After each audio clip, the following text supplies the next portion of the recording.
వెళ్ళిపోతుంటే నా కభాలన కాళ్ళ మీద పడి ఒకే ఒక్క క్షణం మీతో మాట్లాడచ్చా, నాకు అతని ముఖం చూసి అతను ఏదో చాలా ఉత్కంఠతో ఉన్నాడని, ఏం కావాలన్నాడు. మీరు చెప్పినంత నమ్మకంతో నిలబడితే వెంకటేశ్వరుడు పిలుస్తాడా దర్శనానికి అన్నాడు. నేను హామీ, ఖచ్చితంగా పిలుస్తాడు, నేను మీరు చెప్పినట్టు బతికి చూస్తానన్నాడు.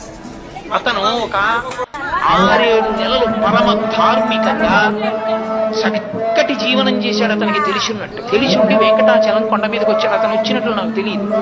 అతను కొండ మీదకి వచ్చి నాకు ఫోన్ చేశాడు.